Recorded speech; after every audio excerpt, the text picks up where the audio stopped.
What are one or two of your favorite resident stories, funny or inspiring, and how did they impact you?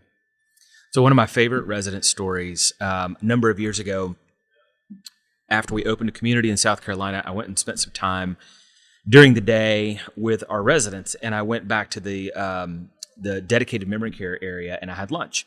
And there was this incredibly sweet lady. I sat just she and I at lunch. She was very, very articulate, but the more she talked, the more completely off the wall her life story got.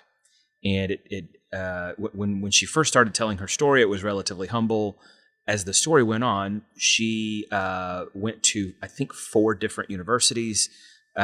She ended up working for the United States government. She was of Japanese descent, but she ended up working for the United States government under President Reagan and became his speechwriter and wrote a number of the most famous lines in Reagan's speeches and met a litany of world leaders.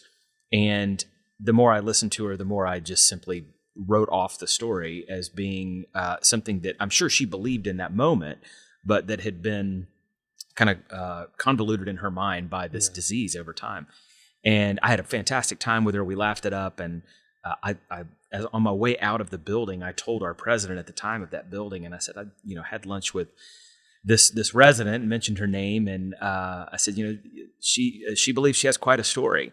And our president said, well, yeah, here's some photos. Come take a look at this. And it turns out that this lady had gone to 4 universities. She was Reagan's speechwriter.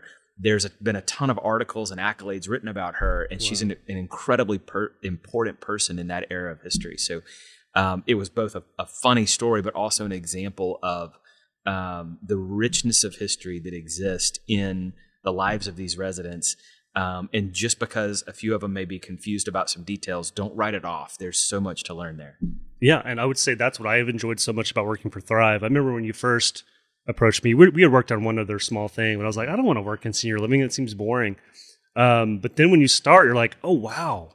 As someone who loves stories and consuming stories, whether that's a TikTok or a movie or a TV show, older adults have the best stories, and they have done some wild things. You might see someone with a walker moving slow, but like they used to party with Leonard Nimoy and, in the Hollywood Hills, and, they've had a life. And that's been my favorite part working for Thrive, is to hear stories like that.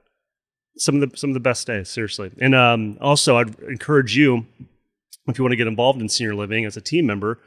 I lost my grandparents when I was young. So if you lost your grandparents when you were young, this is a great environment to have an older adult senior in your life, just to speak wisdom into your life and to share your personal stories or, troubles you might be going through and get their advice.